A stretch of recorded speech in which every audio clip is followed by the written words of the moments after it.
Alors, bienvenue à tous. Merci à la famille Ouvert de nous accueillir encore aujourd'hui. Installez-vous.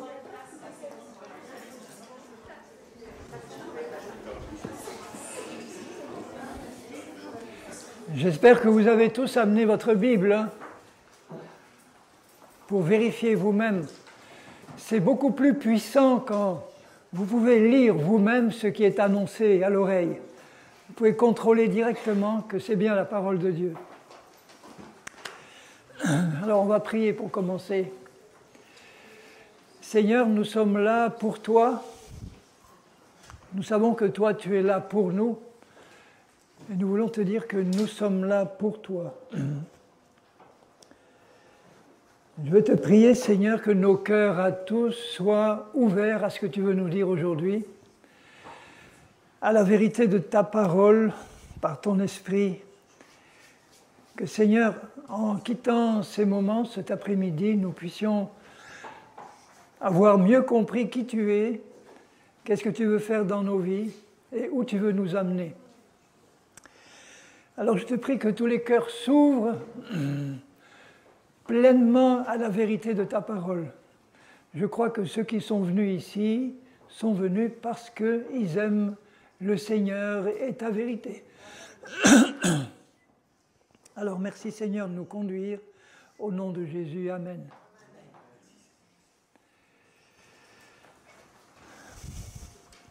Alors il était prévu que je vous parle de l'enlèvement et de la préparation à l'enlèvement, mais avant, on va faire une petite révision de base d'un certain nombre de choses que nous devons savoir pour être prêts pour partir. Est-ce que vous voulez tous partir au moment où la trompette va sonner? Donc il faut être prêt.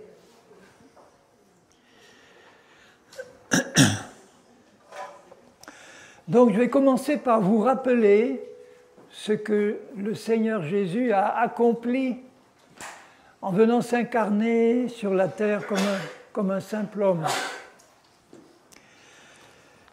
Je vous rappelle que nous sommes tous pécheurs de naissance. Nous avons tous reçu un corps dans lequel le péché se trouve depuis la chute d'Adam et d'Ève.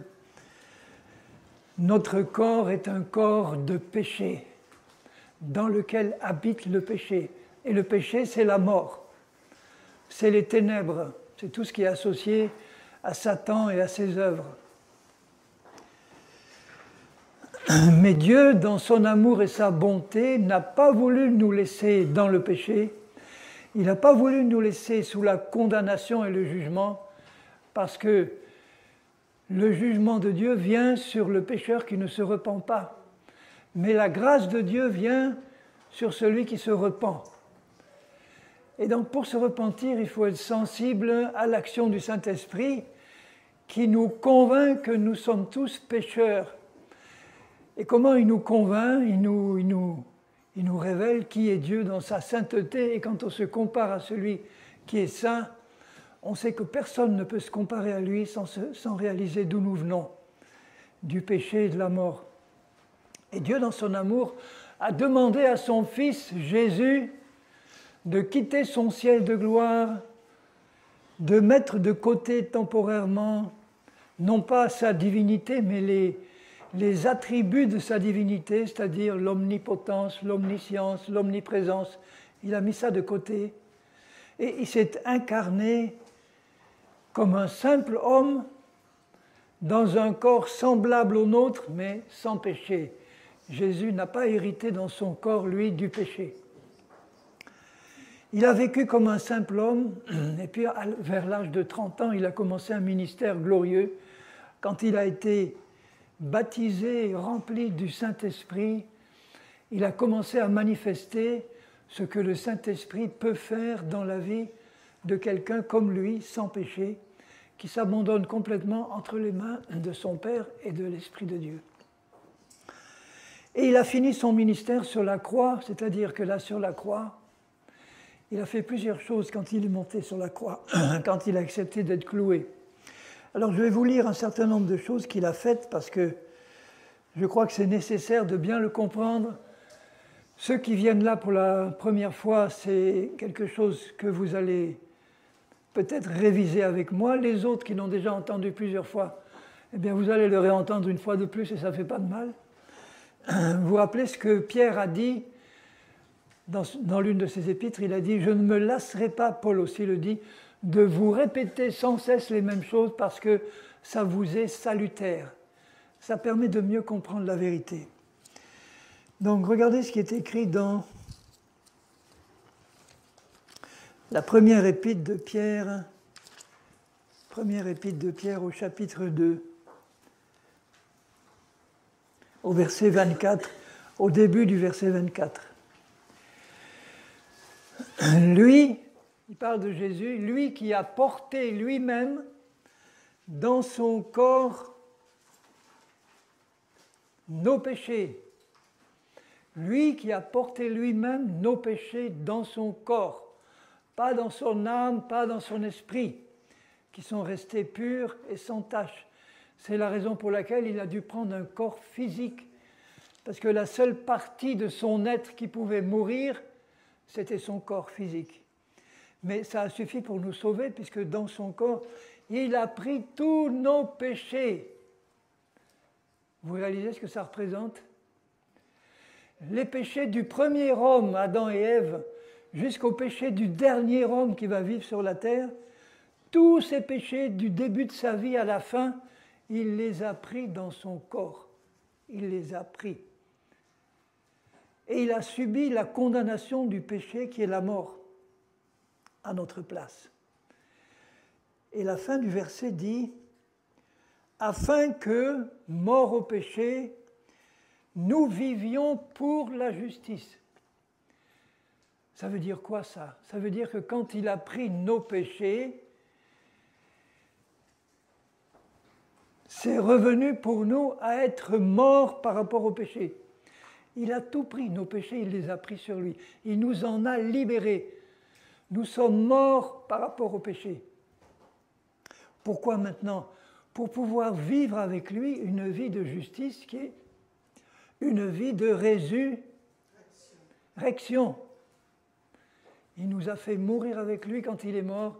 Il nous a ressuscités avec lui quand il est ressuscité. Et quand on est ressuscité, on vit une vie nouvelle. Si vous êtes mort par rapport à votre passé, tout ton passé, le mien, le tien, il est dans la mort de Jésus. Il est enfoui. Le seul qui veut vous rappeler votre passé, c'est Satan. Dieu il veut vous rappeler votre avenir, votre présent avec lui, et ce qui vous attend avec Jésus, c'est-à-dire la gloire, pas seulement pour le millénium, mais pour l'éternité, mais pour maintenant. Aujourd'hui, maintenant, c'est la gloire de Dieu qui nous attend, parce que marcher dans la justice, pour la justice, c'est glorieux. Ça veut dire qu'il nous a rendus capables de marcher comme lui, à certaines conditions, que notre tête, là, soit renouvelée, que nos pensées, nos raisonnements soient renouvelés. Il ajoute aussi à la fin du verset, mais là, ce n'était pas mon objet direct, lui par les meurtrissures duquel vous avez été guéris. Alors là, je vais vous lire maintenant dans l'Épître aux Galates, au chapitre 3.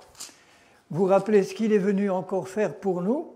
Donc, première chose qu'il a faite, il a pris dans son corps tous nos péchés, toutes nos iniquités. C'est réglé pour Dieu, c'est fini. Pour pouvoir bénéficier du pardon qui correspond au fait qu'il a pris nos péchés, il faut entendre la bonne nouvelle et le croire. C'est-à-dire que pour être sauvé, il faut réaliser que vous êtes pécheur, que le salaire et la condamnation du péché, c'est la mort, et il faut croire que Jésus, le Fils de Dieu, a expié nos péchés sur la croix, il les a pris pour que nous en soyons délivrés. Celui qui se reconnaît pécheur et qui croit en Jésus comme son sauveur reçoit la vie éternelle. Il est sauvé. Il n'est plus sous la condamnation. C'est glorieux ça. Merci Seigneur. Ça veut dire que si tu meurs maintenant là, tu vas direct au paradis. Direct. Parce que tous tes péchés sont lavés dans le sang de Jésus. Après, il y a une marche de la vie du chrétien qui doit être une marche progressive dans le perfectionnement et la sanctification. Mais ça, c'est autre chose. La première étape, c'est est-ce que tu as pleinement reçu ton salut? Est-ce que maintenant tu es sûr, tu es certain, certaine que tu as la vie éternelle parce que tu es sauvé là maintenant? Je pense que notre réponse à nous tous, c'est oui. Si ce n'est pas oui, ben je fais un appel à ceux qui ne sont pas sauvés. Est-ce qu'il y en a ici quelqu'un qui n'a jamais reconnu devant Dieu qu'il était pécheur et qui n'a jamais encore accepté que Jésus soit mort pour lui sur la croix? Est-ce qu'il y a quelqu'un? Alors s'il y a quelqu'un, venez me voir au plus vite. En tout cas, s'il y a quelqu'un, vous pouvez lever la main maintenant. Y a-t-il quelqu'un ici? Je ne vous connais pas tous, hein, qui n'a jamais reconnu devant Dieu qu'il est pécheur et qui n'a jamais accepté Jésus-Christ comme celui qui est mort pour son péché. Est-ce qu'il y a quelqu'un comme ça ici? Personne? Gloire à Dieu. Donc on peut passer à l'étape suivante. Maintenant, dans Galates 3, il dit ceci au verset 13 et 14. Christ nous a rachetés de la malédiction de la loi, étant devenu malédiction pour nous. Donc, en prenant nos péchés dans son corps, 2 Corinthiens 5, 21 dit qu'il est devenu péché pour nous. Réfléchissez un moment à ce que ça veut dire. Il est devenu péché pour nous. Dans son corps, il est devenu péché. Son corps est devenu péché littéralement pour nous. Alors je vous laisse méditer un peu sur ce que ça représente, ça. Que le Fils de Dieu, le Saint d'Israël, le Fils de Dieu pur et saint, ait accepté que son corps devienne littéralement péché pour nous. Ça nous libère complètement de tout le péché qui était sur nous. Maintenant, il est dit qu'il nous a rachetés de la malédiction de la loi, étant devenu malédiction pour nous. Non seulement il est devenu péché dans son corps, mais il est devenu malédiction. La malédiction, c'est la conséquence du péché. Deutéronome 28 dit « Si tu n'obéis pas à Dieu, c'est le péché ça, le péché c'est la désobéissance à Dieu. Si tu n'obéis pas à Dieu, voilà toutes les malédictions qui viendront sur toi. » C'est la malédiction de la loi. Et il dit « Tu seras maudit dans les champs, maudit dans la ville, maudit dans tes déplacements, maudit dans tes affaires, tu seras maudit dans ton corps, ta famille sera maudite, tes animaux seront maudits, tes cultures seront maudites. Toutes les maladies du monde viendront s'abattre sur toi pour te détruire. Tu seras amené captif, prisonnier. » Voilà la malédiction de la loi. Et il est dit qu'il nous a rachetés et il est devenu malédiction à notre place. Il a pris sur lui non seulement nos péchés, mais toutes les conséquences de nos péchés. Toute la malédiction. Les accidents, c'est une malédiction. Les malformations congénitales, c'est une malédiction. Les maladies, c'est une malédiction. La misère, c'est une malédiction. L'addiction à la drogue, l'addiction à ci ou ça, c'est une malédiction. Il a tout pris dans son corps, nos péchés et la malédiction tout entière qui était associée. Plus on médite sur ce qu'il a fait, plus mon cœur est reconnaissant, plus mon cœur est dans une joie profonde de savoir de quoi tu m'as délivré, Seigneur. Alors ne vous laissez pas culpabiliser si vous voyez encore certaines malédictions dans votre vie qui n'ont pas été ôtées, par exemple une maladie, la cécité, une maladie qui n'est pas encore complètement enlevée. C'est encore une malédiction, mais nous devons savoir que puisque Christ les a toutes prises sur lui, ce n'est pas pour que nous les gardions, comme pour nos péchés. Donc nous allons progresser dans la compréhension de ce que nous devons faire pour recevoir concrètement tout ce que Christ a acquis sur la croix déjà pour nous. Il a acquis pour nous un héritage, et il le dit là, il est devenu malédiction pour nous, car il est écrit « Maudit est quiconque est pendu au bois », afin que, il a pris la malédiction, afin que la bénédiction d'Abraham est pour les païens, puisqu'il parle à des païens, mais c'est vrai pour les juifs aussi, s'il parlait à des juifs, il leur dirait à plus forte raison, vous qui êtes descendants d'Abraham direct par la chair, vous avez l'héritage de la bénédiction d'Abraham, mais nous, païens, qui sommes greffés sur Israël, on fait partie de la descendance d'Abraham par la foi, et on est au bénéfice de la bénédiction d'Abraham. Maintenant que la malédiction est ôtée, il y a de la place pour la bénédiction. Et il parle de la bénédiction d'Abraham. Quel est son accomplissement pour vous, païens? Est-ce qu'il y a des juifs ici?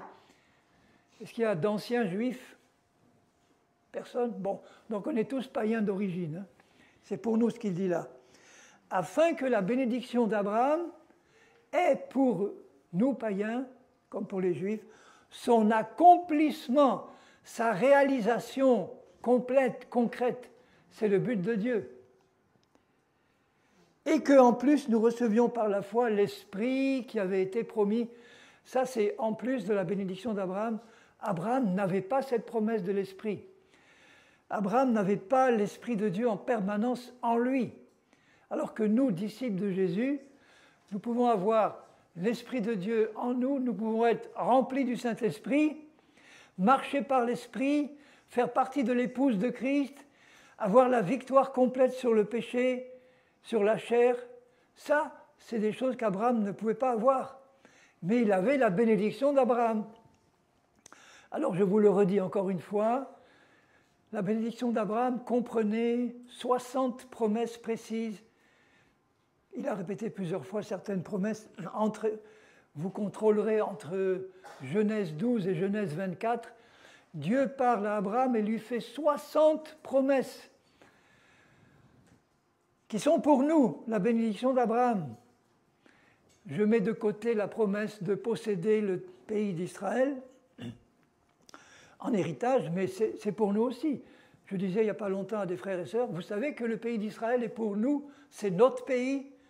Si vous allez en Israël, vous êtes chez vous, puisqu'en tant que descendant d'Abraham, vous bénéficiez de la possession de ce pays, qui allait du torrent d'Égypte à l'Euphrate, en passant par le Liban, en passant par une bonne partie de la Syrie, de l'Irak.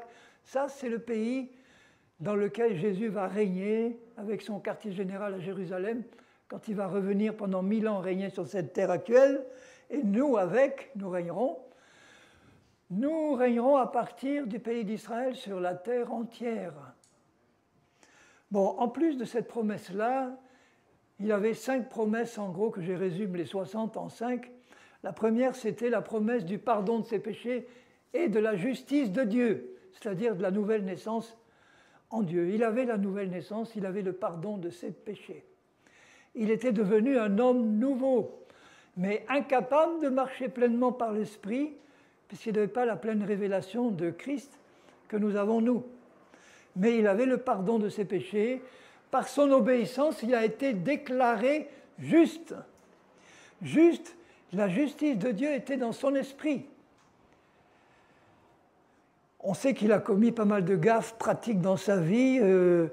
Il s'est comporté quelquefois comme un maquereau, alors que le pharaon avait pris sa femme, Sarah, et vivait avec elle. Lui, il recevait les cadeaux de Pharaon, les troupeaux, les richesses, et ça n'avait pas l'air de le troubler trop. Et donc je vois qu'un chrétien rempli de l'esprit n'aurait pas réagi comme ça. Mais il était béni par Dieu, donc il avait la promesse de ça que nous avons aussi, le pardon de nos péchés, la nouvelle naissance. La deuxième promesse qu'il avait, tu auras une vie longue et heureuse et en bonne santé, une vieillesse heureuse et en bonne santé. Il est mort à 175 ans en pleine forme. Donc, la guérison de nos maladies et de nos infirmités, ce n'est pas le plan parfait de Dieu pour nous. Le plan parfait de Dieu, c'est d'être en bonne santé. La guérison de nos maladies et de nos infirmités, ce n'est pas le plan parfait, c'est une bénédiction, mais le plan parfait, c'est de vivre en bonne santé. Qu'est-ce qui est le mieux, d'être tout le temps malade et d'être tout le temps guéri par Jésus, ou d'être en bonne santé? C'est d'être en bonne santé. Et de vivre une vie vigoureuse, une vie pleine de sève et verdoyante jusqu'au bout. Pas une vie de petits vieux rabougris et... non, une vie pleine de la force et de la vigueur du buffle, comme il le promet. La troisième promesse, c'était « Je te donnerai la victoire sur tous tes ennemis. Tous ceux qui te béniront seront bénis, tous ceux qui te maudiront seront maudits. » Et avec 400 de ses serviteurs, il a vaincu 5 rois avec toutes leurs armées, parce que Dieu était avec lui.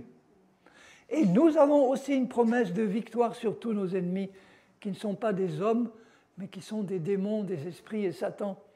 Je vous donne le pouvoir de marcher sur les serpents et les scorpions et sur toute la puissance de l'ennemi au nom de Jésus, et rien ne pourra vous nuire si vous le croyez. Si vous ne vous laissez pas tromper par les ruses de l'ennemi qui va vous essayer de vous faire croire le contraire. Hein. Il travaille toujours par des mensonges. Hein.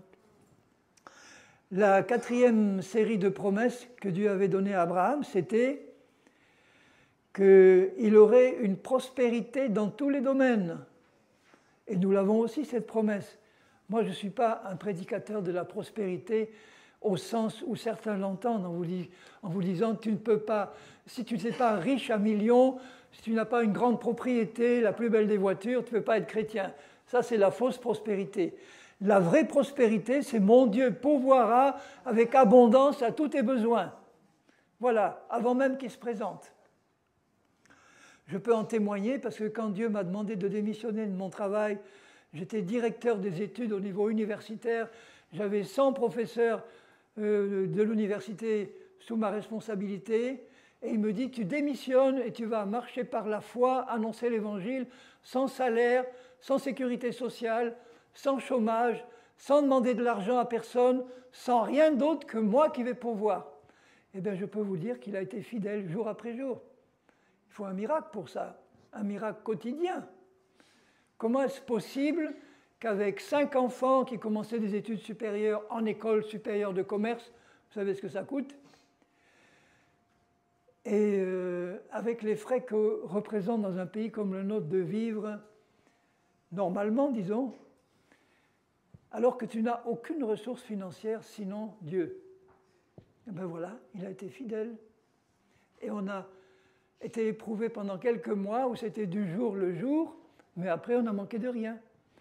J'ai eu un terrain gratuit, j'ai eu une maison gratuite, j'ai eu une voiture gratuite, j'ai eu tout ce qu'il fallait qui m'est tombé du ciel, comme ça, sans que je demande rien à personne, sinon à mon Dieu. Voilà la prospérité. Dans la 3e épître de Jean, il dit à Gaius, « Je prie pour que tu prospères à tous égards et que tu sois en bonne santé, comme prospère l'état de ton âme. » Vous avez concentré là toute la bénédiction d'Abraham. Une âme qui prospère, c'est une âme qui est remplie de la connaissance de Dieu et de sa parole, qui est débarrassée des mensonges de l'ennemi. Et si ton âme prospère, ton âme est dans la joie, ton âme est dans la paix, ton âme est dans la présence de Dieu, tu produis le fruit de l'esprit, tu marches dans la confiance envers ton Dieu, tu es heureux d'être chrétien, tu es heureux d'être membre du corps de Christ, tu sais ce qui t'attend, le meilleur toujours est devant. Donc nos yeux sont fixés vers le but, Jésus. Nous oublions tout ce qui est du passé et nous courons vers le but et vers celui qui nous attend et qui vient bientôt, très bientôt. Donc, voilà, comme introduction, c'est déjà pas mal, non? Nos péchés ont été pris par lui, toute la malédiction a été prise par lui, et il nous a donné un héritage qui est celui que Dieu avait promis à Abraham, plus le fait d'avoir l'Esprit en permanence, ce qui est énorme. Mais rien que d'avoir l'Esprit de Dieu, du Dieu créateur de l'univers, du ciel et de la terre, qui nous aime d'un amour éternel et qui vient habiter en nous, dans notre esprit régénéré, et nous sommes le temple vivant de Dieu. Je me rappelle avoir visité avec un ami juif avec qui j'avais organisé un voyage en Israël, un voyage de groupe. J'avais voulu avoir des juifs comme interlocuteurs pour avoir des liens amicaux et témoigner. Et je me rappelle qu'il nous avait amenés dans les souterrains qui sont le long du mur du temple, hein, qui sont en train d'être fouillés par les juifs. Et à un moment donné, il nous dit, voilà, ça, tu vois, là, ici, il y a une petite synagogue qui a été installée parce qu'à cet endroit, c'est là qu'on est le plus près du lieu très saint où il y avait la présence de Dieu. Et moi, je me dis, mais s'il savait qu'il a à côté de lui le temple vivant de Dieu et que la présence de Dieu est tout près de lui, elle le touche. Mais lui, il est encore en train d'espérer une présence qui ne viendra plus dans un temple fait de main d'homme. Hein. C'est fini. Et quand je voyais dans le cœur de ce juif religieux ce désir qu'il avait de reconstruire le temple et d'espérer que la présence de Dieu reviendrait là au milieu de ce temple qui n'arrivera jamais, alors que maintenant elle vient s'établir dans l'esprit de ceux qui donnent leur cœur à Jésus. Et nous sommes le temple vivant de Dieu. Imaginez que sous la loi, un seul homme, une fois par an, osait rentrer dans le lieu très saint en tremblant avec le sang des veaux et des animaux, en espérant qu'il n'allait pas mourir raide mort là dans la présence de Dieu, une fois par an. Et nous l'avons tous les jours en permanence dans notre esprit régénéré. On réalise ce que ça représente. Partout où tu vas, tu as Dieu avec toi. Tu as un Dieu qui t'aime, tu as un Dieu qui connaît toutes choses, tu as un Dieu qui est tout-puissant, tu as un Dieu qui est fidèle à sa parole et qui ne manque jamais à sa parole. Nous ne sommes pas fidèles parfois, mais lui est toujours fidèle. Si nous sommes infidèles, il demeure fidèle. Fidèle avant tout à ce qu'il est, à sa parole. Ce qu'il a dit s'accomplira certainement. Bon, maintenant, toutes ces bénédictions-là dont je viens de parler, elles sont déjà à nous, mais nous devons les conquérir par la foi. Les conquérir, nous en emparer par la foi. Je lis dans Éphésiens 1, vous tournez 2 pages, et dans Éphésiens 1, il dit au verset 3, « Béni soit Dieu, le Père de notre Seigneur Jésus-Christ, qui nous a bénis au passé de toutes sortes de bénédictions spirituelles dans les lieux célestes en Christ. » Et puis il explique en lui, en lui, en lui, en lui, en lui nous sommes, en lui nous avons, en lui nous sommes, en lui nous avons. Tout ça c'est au présent, c'est à toi maintenant. Maintenant, est-ce que tu en bénéficies concrètement? Non, pas complètement. Tu bénéficies du pardon de tes péchés, si tu les as reconnus. Tu bénéficies d'une relation avec Dieu qui est entièrement nouvelle. Tu bénéficies d'un certain nombre de choses que tu as pu déjà recevoir et t'en emparer dans ta vie. Tu as pu avoir une guérison d'une maladie, tu as pu avoir une délivrance d'un lien. Tout ça, ce sont des bénédictions qui ont été acquises par Christ et qui veut faire descendre dans ta vie pour que tu en profites dans tous les domaines. Mais vous voyez que ces bénédictions sont d'abord dans les lieux célestes, dans le royaume de Dieu. Maintenant, il faut qu'elles descendent sur la terre, là où nous vivons. Et là, rappelez-vous ce que les Hébreux ont dû faire quand Dieu leur a dit « Je vous ai donné un bon pays où coule le lait et le miel. Tout est prêt pour vous, il y a des villes qui sont prêtes, il y a des citernes creusées, il y a des vergers qui sont plantés, il y a tout, il y a tout. » Le problème, c'est qu'il y a encore des habitants là, il y a des géants, il y a des populations qu'il faut détruire pour vous emparer de votre héritage. Donc, allez au combat, traversez votre Jourdain et puis emparez-vous de ce qui vous appartient. Dieu ne leur a pas dit, mettez-vous là, bien allongé de l'autre côté du Jourdain, et attendez que tout ça vous tombe dans les bras. Je vais moi-même chasser ces géants et vous n'aurez plus qu'à rentrer. Non, il leur a dit, vous allez conquérir ça à la pointe de l'épée. Pour nous, l'épée, c'est la parole de Dieu. Donc Satan, il tient encore des domaines en disant, j'espère bien d'une part qu'il ne va pas comprendre que ça lui appartient. Donc il va essayer de te dire par exemple, mais non, c'est la volonté de Dieu que tu sois malade. Tu vas pouvoir le glorifier dans ta maladie. Tu vas pouvoir donner un témoignage aux infirmiers et aux médecins, à l'hôpital. Oui, ça peut être le cas, mais enfin, ce n'est pas le but de Dieu de te rendre malade pour aller témoigner aux médecins. Donc il va te faire croire toutes sortes de mensonges pour que tu ne t'empares pas d'une partie de ce qui t'appartient déjà. Que ce soit pourvoir à tous tes besoins, que ce soit la bénédiction. Ah oui, j'ai oublié, la 5e bénédiction d'Abraham, en plus de la prospérité, la 5e, c'était que ta famille et tes descendants soient bénis. C'est-à-dire Isaac, Jacob, etc. Bon. Donc ça fait beaucoup, hein. Le pardon des péchés, la nouvelle naissance, une vieillesse longue, heureuse et en bonne santé, la victoire sur tes ennemis, la prospérité à tous égards, et la bénédiction pour ta famille et tes descendants. Mais il faut s'en emparer par la foi. Si je vois un de mes descendants, un de mes enfants attaqué par l'ennemi, qui se drogue ou qui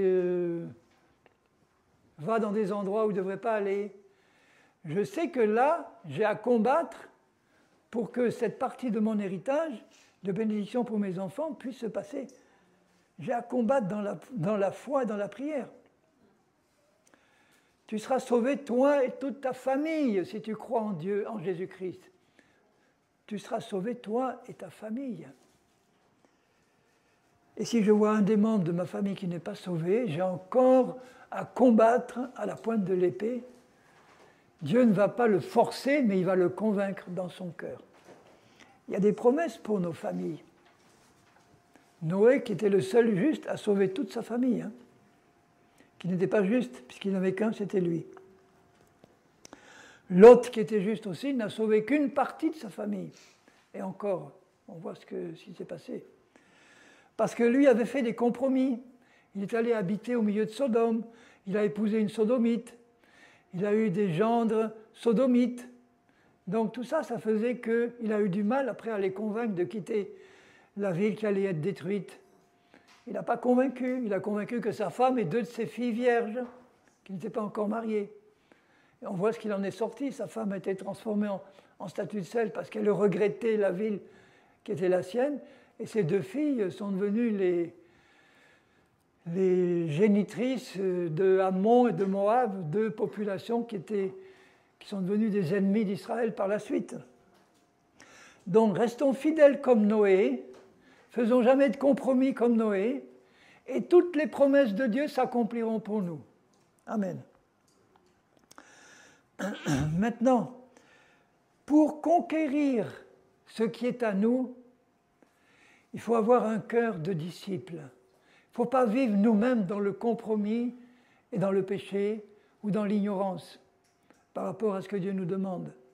Il faut avoir un cœur décidé de connaître la volonté de Dieu et d'obéir par amour pour notre Dieu à ce qu'il nous demande. C'est ça un cœur de disciple. Et vous réalisez que lorsqu'ils ont commencé l'Église, je relis dans Acte 2, le jour de la Pentecôte, quand ils sont touchés par le petit discours de Pierre et qui demandent « Qu'est-ce qu'il faut faire ? Qu'est-ce qu'il faut faire maintenant ?» Tu viens de nous dire que le Messie qu'on attendait depuis des siècles, c'est nous qui l'avons tué en le faisant crucifier par les Romains. On le réalise, mais c'est terrible pour un juif ça, de réaliser que le Messie qu'ils attendent depuis des centaines d'années, il venait de le faire mettre à mort. Bon, il fallait qu'il soit mis à mort. Alors qu'est-ce qu'il faut faire? Et Pierre leur dit au verset 38, acte 2, 38, « Repentez-vous, reconnaissez votre péché, repentez-vous, que chacun de vous soit baptisé au nom de Jésus-Christ, c'est-à-dire en acceptant Jésus-Christ, pour le pardon de vos péchés, ça veut dire parce que vos péchés ont été pardonnés par la foi en Jésus. Ce n'est pas le baptême qui nous donne le pardon des péchés, c'est la foi en Jésus-Christ. Le baptême, c'est simplement la confirmation de mon engagement. C'est je réalise que j'ai été mis à mort et que je vis une vie nouvelle de résurrection en Christ. C'est un acte d'obéissance, mais la nouvelle naissance, elle m'est donnée par ma foi en Christ. La repentance et la foi. Et vous recevrez le don du Saint-Esprit qui est le baptême de l'Esprit. Donc ils ont été baptisés 3000. 3000 sont baptisés ce jour-là par les disciples qui étaient présents. Est-ce qu'ils ont eu le temps de vérifier leur dossier spirituel? Est-ce qu'ils ont eu le temps de voir s'ils avaient arrêté de fumer? Est-ce qu'ils ont eu le temps de voir s'ils vivaient encore en concubinage ou pas? Non. Ils ont simplement fait confiance à ceux qui disent « on a le cœur touché, mais qu'est-ce qu'il faut faire maintenant ?» Qu'est-ce qu'il faut faire? Ça veut dire on veut connaître la volonté de Dieu pour obéir. Ils ont été baptisés, mais on ne les a pas abandonnés. Tout de suite, ils ont reçu un enseignement, puisqu'il est dit, juste après le verset 41, où il dit « Ceux qui reçurent de bon cœur sa parole furent baptisés, plongés. » En ce jour-là, le nombre des disciples, ça veut dire d'hommes et de femmes qui ont compris qu'ils n'étaient pas simplement des convertis qui recevaient le pardon, mais des disciples qui étaient décidés d'obéir. Donc s'ils étaient décidés d'obéir, ils étaient décidés de chercher la volonté de Dieu pour obéir. On ne peut pas obéir à quelque chose qu'on ne connaît pas. Et c'est pourquoi il dit « ils persévéraient dans l'enseignement des apôtres ». Tout de suite, les apôtres ont commencé à leur dire « Bon, maintenant que tu es baptisé et que tu as compris que Jésus veut un disciple, c'est-à-dire quelqu'un qui suit l'enseignement d'un maître, quelqu'un qui accepte de donner toute sa vie au maître pour apprendre de lui et obéir. C'est ça que tu as décidé de faire maintenant. Ah, je n'avais pas compris ça, je pensais qu'il allait me laisser tranquille maintenant que j'ai pris le baptême. Maintenant, il va me laisser vivre ma vie tranquille. Non, non, là, tu ne vas pas y arriver. Tu risques de ne pas être enlevé parce que tu ne vas pas faire ce qu'il faut pour te préparer. Donc, les disciples étaient tout de suite enseignés par les apôtres qui leur disaient « Maintenant, Dieu demande un cœur de disciple. Est-ce que tu es décidé à obéir à Dieu ?» Même si tu ne sais pas exactement ce que ça veut dire encore, mais est-ce que dans ton cœur, tu as fait de Jésus ton Seigneur?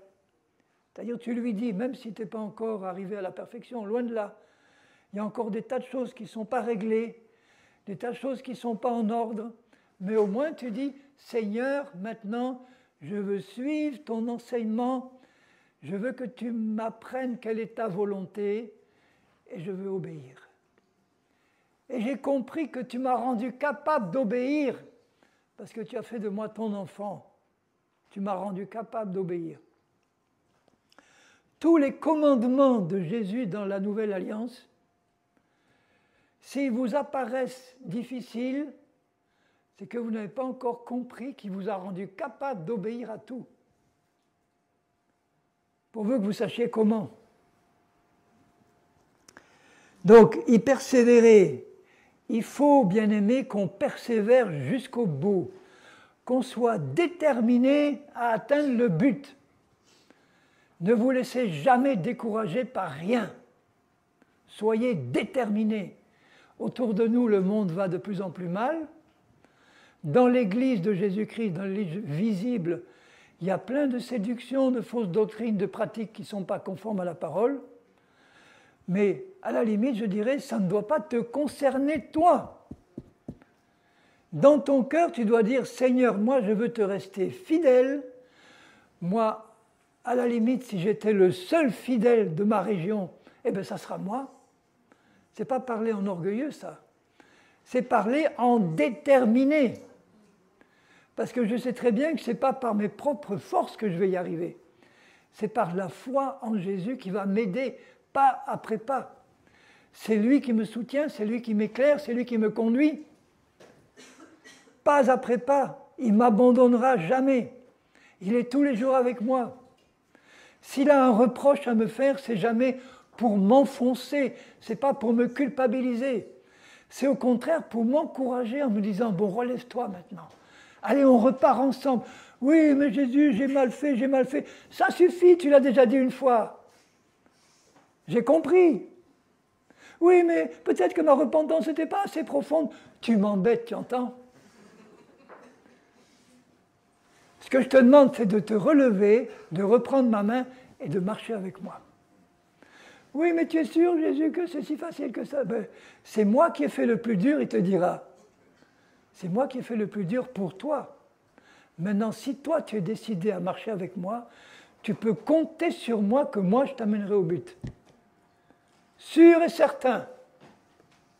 Et le but, c'est la perfection absolue en Christ, parce qu'il va enlever, on en commence à en parler maintenant, il va enlever une épouse pure, sans ride, ni tache, ni rien de semblable, mais sainte et irréprochable. C'est ce qu'il est en train de faire en toi. C'est celle-là qui va enlever. Et même si l'enlèvement avait lieu aujourd'hui, tu pourrais être capable de partir déjà, maintenant. Pourquoi? Parce que ton esprit est passé par une nouvelle naissance. Si tu t'es repenti et que tu as accepté Jésus, ton esprit est passé par une nouvelle naissance. Ton âme, c'est-à-dire ton être conscient, ta personnalité consciente, n'est peut-être pas encore transformée à l'image de Jésus, mais elle est en train.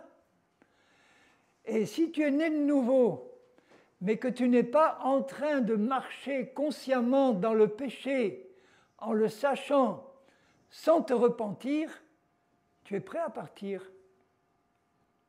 Ceux qui vont rester, même s'ils sont nés de nouveau, ce sont les chrétiens qui vivent dans le péché, qui le savent et qui ne se repentent pas. Ou qui disent à Dieu, Seigneur, attends demain, je vais me repentir demain. Si la trompette sonne ce soir, ils ne partent pas. Ils ne vont pas perdre leur salut, nécessairement perdre leur salut s'ils ne prennent pas la marque de la bête, mais ils ne seront pas enlevés, simplement pour ça. Alors, qu'est-ce que ça te coûte d'être sensible à l'action du Saint-Esprit quand il te montre que tu es dans le péché et que tu l'as compris, de dire « Seigneur, j'ai compris, je le reconnais. Je reconnais, le sang de Jésus efface tout. » Et tu es prêt à partir. Alors, pour ne pas prendre de risques inutiles, parce que le chrétien charnel, qui ne cherche pas à se perfectionner ou à laisser plutôt Dieu le perfectionner, il prend des risques avec sa vie spirituelle pratique, parce qu'il va vivre dans le compromis, il va vivre dans la haine, il va vivre dans l'amertume, il va vivre dans des sentiments qui viennent de la chair et qu'il entretient, de colère, d'animosité, de refus de pardonner. Et là, il prend des risques, hein, parce qu'il n'y a que Dieu qui sonde les cœurs. Hein. C'est ça qui est important. Il voit dans ton cœur si tu as pardonné à tous ceux qui t'ont offensé. Et pourquoi tu peux pardonner à tous ceux qui t'ont offensé? Parce que Dieu t'a pardonné toi. Toutes tes offenses, il a pardonné. Parce qu'il y en a un qui a payé pour toi, Jésus qui a versé son sang.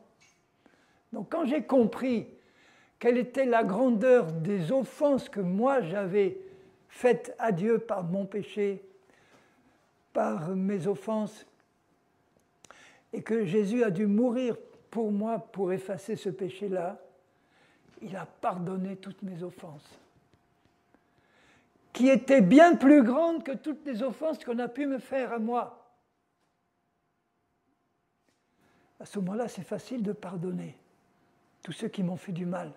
Parce que moi, j'ai fait plus de mal à Dieu par mes offenses.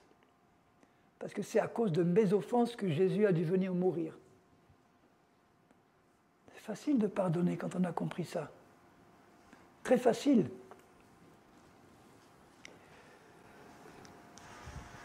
Alors, il persévérait dans l'enseignement des apôtres, dans la communion fraternelle, c'est ce qu'on va faire aujourd'hui.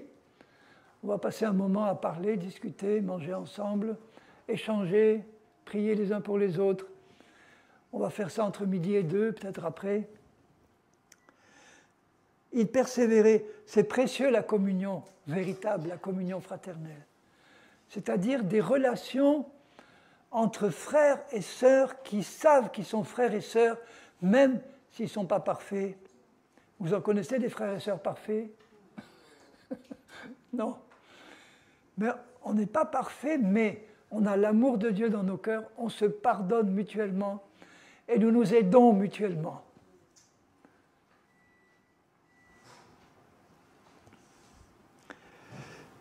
Donc il faut être prudent dans la communion fraternelle, parce qu'on peut ramasser des coups terribles dans la communion fraternelle. On peut ramasser des coups terribles, des jugements, des rejets, des incompréhensions, toutes sortes de choses qui viennent de ceux qui nous sont les plus proches, nos frères et nos sœurs en Christ. Eh bien, on apprend à les aimer tels qu'ils sont, de même que Dieu nous aime tels qu'on est. Et on n'est pas toujours aimable pour Dieu dans notre vie pratique, mais il nous aime d'un amour éternel. Et cet amour-là chasse toute crainte de mon cœur. Il persévérait dans la communion fraternelle. Pour développer une bonne communion fraternelle, il faut devenir de moins en moins charnel et de plus en plus spirituel. Ça s'apprend.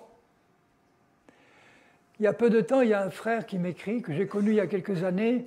Il reprend contact avec moi et il m'écrit en me disant « J'ai compris que notre but, nous, on est un petit groupe, on est une quinzaine, un petit groupe.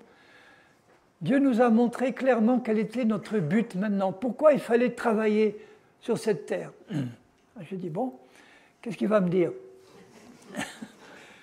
J'ai compris que notre but, c'est de travailler à la constitution de groupes de maisons, parce que c'est le modèle biblique. Au début, ils étaient tous dans des maisons. Donc c'était forcément des groupes, maximum peut-être la taille de ce groupe-là, vous voyez, 50, 60, des groupes à taille humaine. Je lui ai répondu en disant « Mon frère, fais attention parce que tu ne dois pas te tromper d'objectif. Notre objectif n'est pas de créer des groupes de maisons. Si tu mets ensemble 20 chrétiens charnels dans une maison, c'est la guerre et c'est l'enfer. Je préfère que ces 20-là, ils soient noyés dans l'église de Mulhouse, là au milieu des 2500. Bon, ils sont noyés dans la masse et ils font moins de dégâts. Tandis que tu vas mettre ensemble 20 chrétiens spirituels, alors là, c'est le ciel sur la terre. Parce qu'ils ne vont pas passer leur temps à se déchirer, comme dit, à se mordre les uns les autres, à être jaloux les uns des autres. Donc je lui ai dit, mon frère, le but numéro 1 de tous les ministères, c'est de perfectionner les saints et de transformer les chrétiens charnels en chrétiens spirituels. Après, une fois qu'ils sont spirituels, si le Saint-Esprit les conduit à se réunir en petits groupes, là, ça ne va pas être dangereux, parce qu'ils sont spirituels. Mais si tu mets la charrue avant les bœufs, que tu commences à organiser des groupes de maisons, parce qu'il me dit, oui, j'ai quitté les églises bâtiments. Je lui dis, mais la maison, c'est un bâtiment aussi. Ce n'est pas une question de bâtiment, que tu te réunisses dans une maison comme ça, ou dans une petite salle qui est dédiée à la rencontre du groupe. Quelle importance? Ce n'est pas important. L'important, c'est où que tu travailles de transformer ces chrétiens charnels que nous sommes tous au départ en chrétiens de moins en moins charnels et de plus en plus spirituels. En leur expliquant la croix, en leur expliquant comment marcher par l'esprit. Et là, tu fortifies ta marche, tu assures ta marche chrétienne et tu vas laisser le Seigneur te préparer pour l'enlèvement. Tu seras prêt. Donc il persévérait dans la communion, dans la fraction du pain, c'était la scène, et dans les prières. Vous avez toute la vie chrétienne là. l'enseignement des apôtres ou l'étude personnelle de la parole de Dieu, la communion fraternelle avec des chrétiens qui veulent bien la vivre dans l'esprit. Moi, je fuis la communion fraternelle quand j'ai affaire à des chrétiens charnels. Je vais les fréquenter pour les aider à devenir plus spirituels. Mais je sais que ce n'est pas possible de développer une communion fraternelle réelle avec des chrétiens qui sont vraiment charnels. Ce n'est pas possible, parce qu'on est tout le temps là, on sera tout le temps en train de se bagarrer.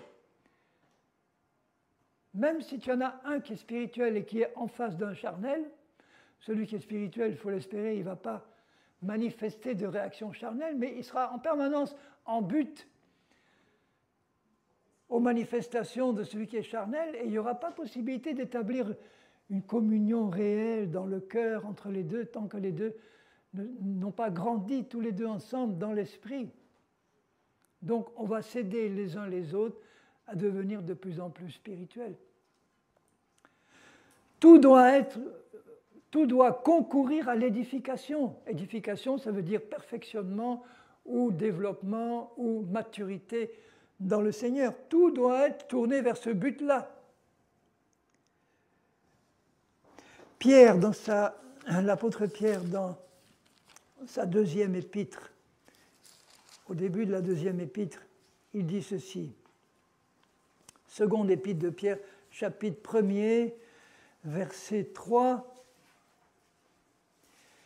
Sa divine puissance nous a donné tout ce qui contribue à la vie et à la piété. Vous voyez, déjà, il parle encore au passé.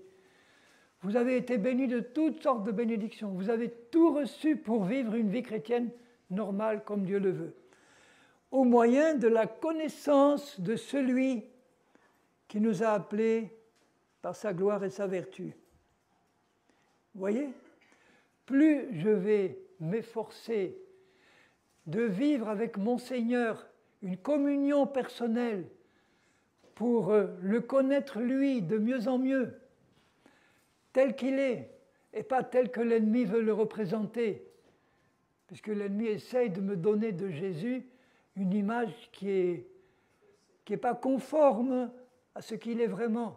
Par exemple, de me montrer un Dieu un peu lointain, justicier, qui va me demander des tas de choses, qui va me mettre sur le dos des fardeaux terribles à porter que je ne serais pas capable de porter, ou bien d'un Dieu qui parfois me laisse tomber, d'un Dieu qui m'abandonne dans mes difficultés. Mais combien de chrétiens me disent « Moi j'ai l'impression que Dieu il m'a abandonné en ce moment, j'ai trop de problèmes, c'est pas possible, mais où il est Dieu? Il m'a laissé tomber !» C'est des choses ressenties, mais ça ne correspond absolument pas à la réalité. Jésus a dit « Je suis tous les jours avec vous, je ne vous quitterai jamais, je suis toujours avec toi ». Alors il nous a appelés, lesquels nous assurent, la foi c'est une ferme assurance. Donc si la gloire et la vertu de Jésus nous assurent de sa part les plus grandes et les plus précieuses promesses. C'est quoi les promesses? C'est des choses qui ne sont pas encore réalisées dans notre vie, mais qui nous sont promises par Dieu. Et il faut faire la différence entre une promesse, écoutez bien ça, ne vous endormez pas, écoutez bien, parce que je sais que la chair et Satan essayent, dit oui, il nous l'a déjà dit 3 fois maintenant, je vais penser à ce que je vais faire cet après-midi ou demain, je sais tout ça, je sais, bon. Et puis, tu te rends compte que tu es en train de t'endormir, doucement. Si j'en vois un qui dort, je vais le réveiller. Hein. Ça m'est arrivé une fois, je vous l'ai dit, dans une église où je prêchais, devant moi, là, devant... Il y avait un frère qui, alors, pionçait à... Alors, je suis doucement descendu de l'estrade, et puis j'ai claqué les mains devant lui en disant « Réveille-toi, toi qui dors, et Christ t'éclairera !» Je vous garantis qu'il ne s'est plus rendormi.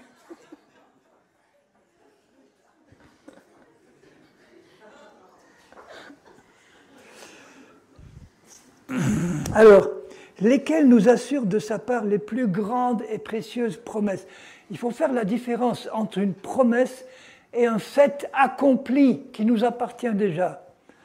Par exemple, ce que Christ a accompli, ce n'est pas une promesse, c'est un fait réalisé qui nous appartient maintenant, qu'il faut simplement manifester de manière pratique. Et puis, vous avez les promesses, c'est-à-dire des choses qui ne sont pas encore accomplies, mais qui sont promises. Alors, qu'est-ce qui n'est pas encore accompli? C'est la perfection totale en Christ, dans l'esprit, l'âme, le corps, tout notre être arrivé à la perfection totale. Ça, ce n'est pas encore accompli, c'est en train de l'être. Une autre promesse, c'est l'enlèvement de l'épouse de Christ à la rencontre du Seigneur, c'est une promesse. Le règne, de passer devant le tribunal de Christ, c'est une promesse. Il nous a promis que nous tous, on passerait devant son tribunal. Pas pour être condamnés, mais pour que nos œuvres accomplies sur la terre soient jugées. Encore une fois, ça c'est important de savoir que sur la terre, nous devons arrêter d'accomplir des œuvres charnelles, inspirées par la chair, et entrer dans les œuvres spirituelles que Dieu a préparées pour nous. Et quand nous allons nous retrouver juste après l'enlèvement de l'épouse, c'est le tribunal de Christ. Les noces de l'agneau, c'est au début du millénium, à la fin des 7 années de tribulation. Quand l'Église et l'épouse sera revenue sur la terre, on va commencer le règne de Christ par les noces de l'agneau. Et en attendant, nous allons tous passer, parce qu'il y a quand même du monde à passer devant le tribunal de Christ, devant le tribunal de Christ, où nos œuvres accomplies sur la terre seront jugées. Toutes les œuvres accomplies dans la chair, avec des motivations charnelles, égoïstes, humaines, personnelles, seront brûlées. Et toutes les œuvres accomplies dans l'esprit et par l'esprit donneront lieu à une récompense. Nous recevrons une récompense pour les œuvres spirituelles, qui sont les œuvres que lui-même a préparées. Donc si Dieu nous donne une récompense pour ses propres œuvres que nous avons accomplies dans l'esprit, c'est comme lui qui se récompense lui-même, puisque ce sont ses œuvres à lui. Donc en fait, ça veut dire que nous aurons à lui rendre gloire pour le fait qu'il nous donne une récompense qui lui revient à lui finalement. Nous lui rendons gloire pour ça. J'aurais juste une question. Nous qui serons enlevés, nos mauvaises œuvres seront effacées puisque ce sont des péchés, c'est des choses qui n'ont pas fait plaisir à Dieu. Et si nous faisons partie de l'épouse que nous sommes enlevés, c'est que nous avons demandé pardon pour ces œuvres-là, pour ces péchés-là. Et Dieu, dans sa grande bonté, les a effacés et il les a oubliés. Donc, comment est-ce qu'ils peuvent ressurgir à la surface au moment du tribunal? Alors la question c'est, les péchés qu'on a accomplis, ils sont effacés, comment? Ils sont oubliés. Mais il ne s'agit pas des péchés, il s'agit des œuvres. Hein. C'est des mauvaises œuvres, ce sont... Non, non. Les œuvres charnelles, c'est par exemple, je prends un exemple, un pasteur qui veut glorifier Dieu à sa façon, qui imagine comment on va glorifier Dieu. Il va dire, bon, je vais faire un appel massif d'argent parce que je veux construire une radio-télévision chrétienne qui va arroser le monde, donc il me faut un satellite, il me faut etc., tout ça, pour la gloire de Dieu, alors que Dieu ne lui a pas demandé ça. Ça ne vient pas de Dieu, Dieu avait un tout autre plan. C'est une œuvre charnelle. Il va peut-être amener des gens à la conversion et au salut, mais le jour où il devra examiner ses œuvres devant Dieu, Dieu lui dira, c'est pas ça que je t'ai demandé. Donc on va brûler ça au feu, il n'y aura pas de récompense pour toi. C'est ce genre d'œuvre-là. C'est toutes les œuvres que nous accomplissons avec une motivation charnelle, égoïste, humaine. On peut évangéliser avec une motivation égoïste. Pour remplir mon église, il faut qu'on évangélise. Hein. Alors on va remplir. C'est une motivation qui n'est pas pure, qui est égoïste et orgueilleuse. Donc je ne parle pas des péchés. Les péchés sont effacés, on n'en parle plus. Et alors, où sont le texte pour ça? C'est quelle référence? 1 Corinthiens. 1 Corinthiens 3. 1 Corinthiens 3. Il y a 2 passages où il parle du tribunal, mais là, dans 1 Corinthiens 3, il parle des œuvres, justement, verset 12. Si quelqu'un bâtit, alors le fondement, c'est Christ. Si quelqu'un bâtit maintenant sur ce fondement avec de l'or, de l'argent, des pierres précieuses, du bois, du foin, du chaume, l'œuvre de chacun sera manifestée, car le jour la fera connaître. Le jour de quoi? Le jour où il y aura le jugement des œuvres devant le tribunal de Christ. Parce qu'elle se révélera dans le feu éprouvera ce qu'est l'œuvre de chacun. Si l'œuvre bâtie par quelqu'un sur ce fondement subsiste, ça veut dire que si c'est une œuvre spirituelle, une œuvre que Dieu a préparée d'avance pour nous, eh bien, il recevra une récompense. Si l'œuvre de quelqu'un est consumée par le feu, il perdra sa récompense. Pour lui, il sera sauvé. Donc, tu vois, ce n'est pas une question de péché, là. Il sera sauvé, mais comme on n'est pas sauvé par nos œuvres, on est sauvé par la foi en Christ. Mais comme au travers du feu. Ça veut dire qu'à la limite, si un chrétien n'a accompli que des œuvres charnelles, mais qu'il a le salut, il va bénéficier du salut. Bon, c'est déjà une récompense pas mal d'avoir le salut. Mais dans l'éternité, ou même sur la terre pendant le millénium, il y a des récompenses que Dieu va donner en fonction des œuvres qu'on est en train d'accomplir maintenant. C'est la raison pour laquelle, même si pour être enlevé, il n'est pas nécessaire de produire des œuvres de Dieu pour être enlevé. Pour être enlevé, il suffit d'être né de nouveau, baptisé d'eau et d'esprit, et de ne pas pratiquer le péché sans se repentir. Ça suffit pour être enlevé. Mais ça ne suffit pas pour mener une vie de disciple et pour produire les œuvres de Christ. Donc maintenant que la base est assurée, il faut que nous puissions conforter notre marche chrétienne. C'est pour ça que je reviens à 2 Pierre.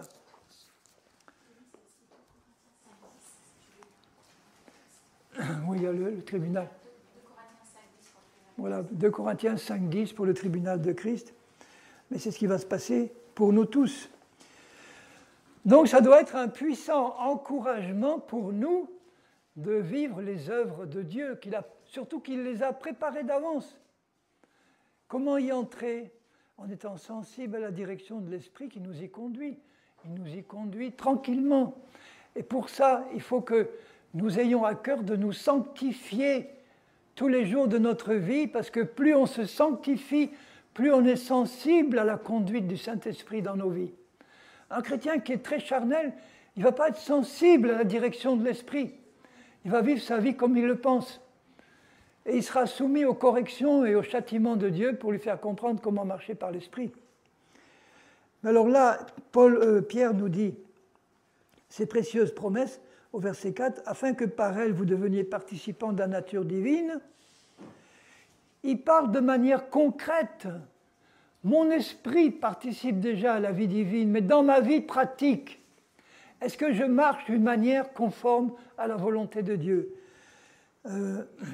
En fuyant la corruption qui existe dans le monde par la convoitise, mais cette corruption, elle existe dans mon corps par la présence de la chair, qui est une puissance de péché qui habite dans mon corps physique. Donc il faut que j'apprenne à maîtriser cette puissance de péché qui habite dans mon corps pour l'empêcher de se manifester et offrir mon corps à Dieu pour qu'il devienne un instrument de son esprit qui alors va me conduire dans les œuvres qu'il a préparées d'avance. Ça va se faire naturellement et tout seul. À cause de cela même, il dit au verset 5, « Faites tous vos efforts pour... » Et alors, il donne une suite de qualités qui décrivent le fruit de l'esprit. Quand il parle de joindre à votre foi la vertu, la science, la tempérance, la patience, la piété, l'amour fraternel, la charité, c'est une autre liste que celle de Galates 5 où il parle le fruit de l'esprit, c'est l'amour, la joie, la paix, la patience, la bonté, la bienveillance, la foi, la douceur, la maîtrise de soi. Ça, c'est une autre liste. Mais dans les 2 cas, il dit, faites tous vos efforts pour produire le fruit de l'esprit. Comment le cep, le sarment qui est attaché, comment le cep comment le sarment, fait-il ses efforts pour produire la grappe? En restant attaché au cep et en laissant la vie du cep couler en elle. Donc le chrétien qui reste attaché au Seigneur et à sa parole, hein, parce que le Seigneur et sa parole, c'est un. Je ne peux pas dire je suis attaché au Seigneur, mais la Bible ne m'intéresse pas. Là, je vais empêcher la sève de couler et le fruit, je ne vais pas le produire. Donc en restant attaché au Seigneur et à sa parole, le Saint-Esprit va me faire de plus en plus produire la nature de Jésus dans ma vie pratique. Et je vais devenir un chrétien de plus en plus spirituel, qui produit ce fruit-là. Et il dit au verset 8, « Si ces choses sont en vous, et ils sont avec abondance, ça veut dire si tu laisses la sève de Christ, son esprit, produire en toi une belle grappe. » Vous vous rappelez la grappe du pays de Canaan où il fallait 2 hommes pour la porter? C'est cette grappe-là qui veut produire dans ta vie. Et ils sont avec abondance, elles ne vous laisseront pas. Ces choses, c'est le fruit de l'esprit. Ce fruit de l'esprit ne te laisseront pas oisif ni stérile pour la connaissance de notre Seigneur Jésus-Christ. Ça veut dire que plus je produis le fruit, plus je vois la nature de Jésus commencer et se développer dans ma vie pratique, plus je suis attiré vers la personne de Jésus pour que davantage de lui se manifeste en moi. Ça va m'encourager, me dire, tiens, jusque-là, j'arrivais pas à être patient pour supporter mon mari insupportable ou mon épouse insupportable. Ça arrive aussi. Hein. Je pense que ce n'est pas le cas de la vôtre ou du vôtre. La mienne, elle est merveilleusement supportable. Donc, plus cette nature, cette patience de Jésus va sortir là, plus je vais me dire, mais il y a encore d'autres qualités dans Jésus que je veux voir se manifester dans ma vie. Pour ça, je veux rester attaché à mon Seigneur, attaché à sa parole, rester dans la foi en lui et en sa parole. Et c'est la foi qui maintient le lien d'attachement à Jésus et à sa parole. Mais celui en qui ces choses ne sont pas est aveugle, il ne voit pas de loin, il a mis en oubli la purification de ses anciens péchés. C'est pourquoi, frères, appliquez-vous. J'ai été enseignant et je savais faire la différence entre ceux de mes élèves qui s'appliquaient. Il y en avait qui étaient très doués, qui étaient beaucoup plus intelligents que les autres, mais ils ne s'appliquaient pas. Ils s'en fichaient. Alors que d'autres qui avaient moins de moyens, ils s'appliquaient, ils voulaient avancer. Et moi, j'étais prêt à les aider parce qu'eux, ils voulaient être aidés. Les autres, là, les intelligents qui ne voulaient pas travailler, je ne pouvais pas les aider. Hein. Alors que ceux qui s'appliquent, ils reçoivent de l'aide. Appliquez-vous à affermir votre vocation, votre appel et votre élection, votre choix. Car en faisant cela, vous ne brancherez jamais. C'est une promesse. Vous ne brancherez jamais. Ah oui, mais ce n'est pas possible. On est obligé de brancher. Ça, c'est un mensonge. C'est Satan qui a réussi à te le faire croire. Et s'il te fait croire ces mensonges, si tu crois un mensonge de Satan, c'est ça qui va se passer pour toi dans ta vie pratique. Tout ce qu'on croit se réalise, pour le bien comme pour le mal. Alors arrêtons de croire aux mensonges de l'ennemi et ne croyons que ce que Dieu nous dit. Vous ne brancherez jamais. Si tu t'attaches à produire le fruit de l'esprit, il ne dit pas si tu t'attaches à faire des miracles et des guérisons au nom du Seigneur. À produire le fruit de l'esprit, les miracles aussi, mais le fruit d'abord. Puisque même ceux qui n'ont jamais été connus par le Seigneur peuvent produire des miracles, mais eux, ils ne peuvent pas produire le fruit de l'esprit. Ils peuvent guérir au nom de Jésus, ils peuvent faire des prodiges et des miracles au nom de Jésus, parce que c'est Dieu qui confirme sa parole qu'ils annoncent eux, mais dans leur vie personnelle, ils ne se sont pas souciés de produire le fruit parce qu'ils ne connaissent même pas le Seigneur. Et nous qui le connaissons, nous devons avoir qu'un seul objectif dans notre vie, laisser le Seigneur manifester la totalité de son caractère dans ma vie pratique, en toutes circonstances. Ah oui, mais si tu vivais ce que je vis, tu verrais que ce n'est pas facile. Mais qui t'a dit que c'était facile? Si c'était facile, on le saurait. Hein. Faites tous vos efforts pour permettre au Seigneur de vous faire produire son fruit. Ça se fait tout seul, un fruit qui grossit sur l'arbre. On parle, vous vous rappelez que dans le Jardin d'Éden, il y a 2 arbres. Il y a l'arbre de vie qui représente Jésus et l'arbre de la connaissance du bien et du mal qui représente en fait la désobéissance et le péché et Satan. Parce que Dieu avait dit, tu ne mangeras pas du fruit de cet arbre-là.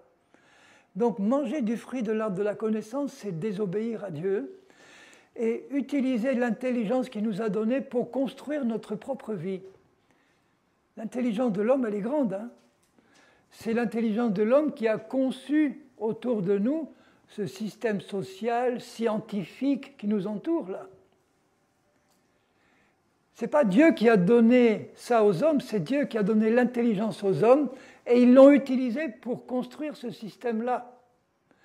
Quand des chrétiens me disent « Oui, c'est Dieu qui a donné les médecins, c'est Dieu qui a donné la médecine aux hommes pour qu'ils soient soignés. » Je dis « Non, c'est faux. Dieu a donné l'intelligence aux hommes et ne connaissant pas l'Éternel qui guérit, ils ont utilisé leur intelligence pour construire tout le système scientifique, médical qui existe. » Dieu peut s'en servir aussi de ça, mais ce n'était pas dans son plan au départ. Ce n'était pas dans son plan. Son plan, c'était qu'on connaisse celui qui est tout-puissant pour nous sauver, nous délivrer, nous guérir par le sacrifice de Jésus. Je parlais dernièrement dans une église avec un groupe de frères et sœurs qui me parlaient,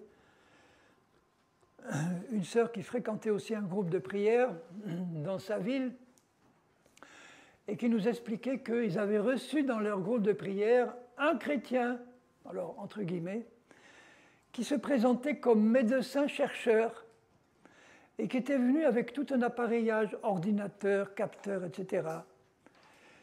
Et qui leur disait approchez-vous, je vais vous mettre sur la tête un casque et puis 2 capteurs là sur les mains. Et mon ordinateur va enregistrer tout ce qui se passe dans votre corps, votre système sanguin, votre système musculaire, etc. Ça va apparaître par un scanner sur mon ordinateur. Alors j'ai dit à cette sœur, écoute, j'ai quelques notions scientifiques, j'ai de hauts diplômes, une certaine intelligence, et je sais que scientifiquement, ça ne colle pas.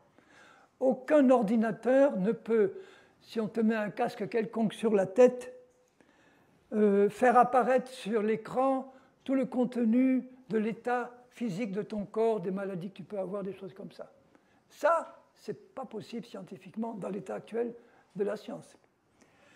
Alors, il leur a dit oui, mais alors, en plus, j'ai développé un système de soins qui consiste à brancher sur votre box chez vous une prise, vous mettez 2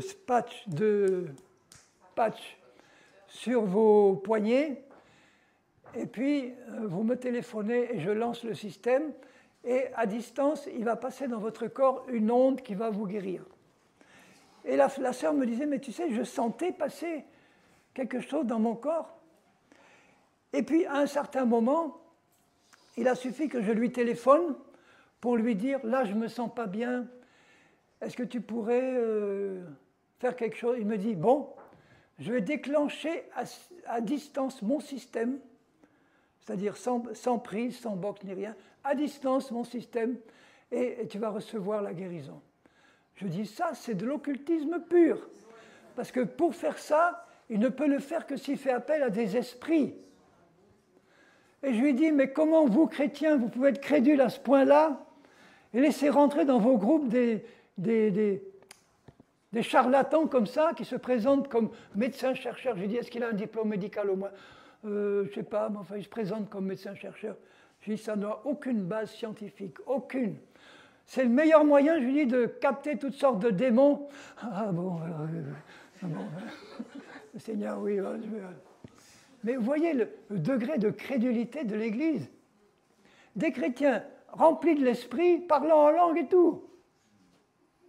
Ah oui, mais il faut bien faire quelque chose si on voit que... Et puis tu sais, mais ça marche. J'avais mal au genou, puis maintenant j'ai moins mal. Je dis, mais moi, tu peux aller voir certains guérisseurs qui vont te guérir par la puissance de Satan. C'est pas moi qui l'encouragerai, mais ça existe. Des guérisseurs qui guérissent, parce que Satan peut guérir aussi pour te lier par autre chose. Hein. Donc ça n'a rien à faire avec l'action du Saint-Esprit. Le Saint-Esprit agit dans la prière et dans la foi qui s'appuie sur la parole de Dieu. Je lui ai dit, mais quand même, vous chrétiens, est-ce que vous ne savez pas que Jésus a porté toutes nos maladies sur la croix et que par ses meurtrissures vous êtes guéris déjà? Et vous allez avoir recours à ce... J'ai failli être... Enfin, bon, j'ai été ferme. Hein.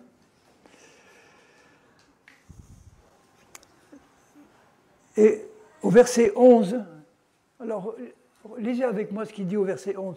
C'est ainsi en effet, ainsi comment? Si je m'efforce de garder le contact avec Jésus pour laisser son esprit et sa parole produire en moi le fruit de l'esprit, c'est-à-dire le laisser me perfectionner jour après jour, c'est ainsi que l'entrée 2 Pierre 1, 11. Je suis toujours dans 2 Pierre 1, verset 11.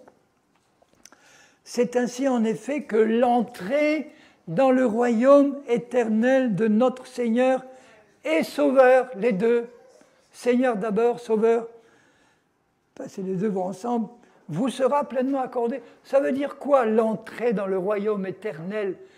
On y est déjà rentré à notre conversion dans le royaume de Dieu. Par la foi, on y est dans l'esprit. Mais là, il parle de l'enlèvement de l'épouse. L'entrée définitive dans son royaume, esprit, âme et corps, nous sera pleinement accordée quand on va être enlevé, que cette fois, ça sera fini, une fois pour toutes. Ça y est, maintenant plus de soucis, plus rien à se... Ça veut dire que nous travaillons pour assurer que l'entrée dans le royaume vous sera pleinement accordée. Là, on marche dans l'assurance et dans la foi. On est sûr que ça va se passer. Pourquoi on est sûr? Parce qu'on ne vit pas dans la chair, on ne vit pas dans le péché, on ne vit pas dans le compromis, ou en tout cas, si jamais on y vit, on est malheureux et on cherche absolument à en sortir. Comme Paul qui disait, j'arrive pas à faire le bien que je veux, j'arrive pas à pas faire le mal que je veux pas faire, j'y arrive pas. Mais Seigneur, misérable que je suis, il y a une solution, je t'en supplie, montre-la moi. Et là, il a été éclairé. Il dit, grâce soit rendue à Dieu. La loi de l'esprit de vie en Jésus m'a libéré de la loi du péché et de la mort. C'est fini. Ça y est. Alors, à ce stade-là, ça vous servira un peu de pause, je vais refaire l'exercice pratique que j'ai fait une fois, mais parce qu'il y a des nouveaux, il faut qu'ils comprennent. Alors, je veux 3 volontaires hommes, vous 3 là. Allez. Levez-vous.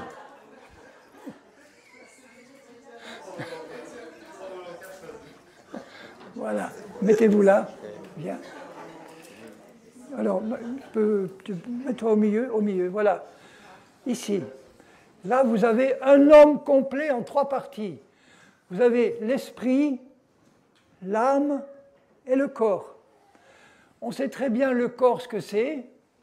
Alors, l'âme, il faut comprendre. L'âme, c'est le centre de notre personnalité consciente. C'est dans mon âme que je sais que je suis un être humain. Dans mon âme, j'ai conscience du monde extérieur, j'ai conscience de moi-même. Notre âme, alors écoutez bien ça, notre âme est conditionnée entièrement par tout notre passé, quand on arrive au Seigneur déjà. C'est-à-dire par notre hérédité, parce qu'on était dans notre enfance, nos expériences passées, notre éducation, notre culture, Tout ça, ça construit notre personnalité dans notre âme.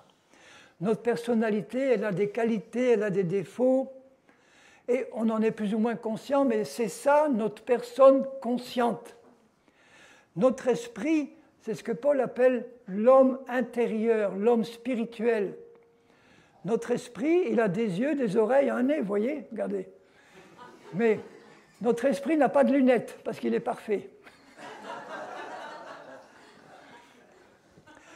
Quelqu'un qui n'est pas converti, il est sous le contrôle du péché, son esprit est mort spirituellement, son esprit appartient à Satan, son âme, elle est dans le péché, son corps vit dans le péché, son être tout entier est contrôlé par le péché. Même s'il est de la meilleure famille, avec la meilleure éducation, etc., il est né dans le péché et il va produire dans sa vie une forme ou une autre de péché. Maintenant, au moment où cette personne-là arrive à entendre le message de l'Évangile, c'est l'âme qui entend le message de l'Évangile. Elle entend et le Saint-Esprit la convainc de péché, de justice et de jugement. Et cette personne-là se reconnaît pécheur et accepte Jésus comme son sauveur.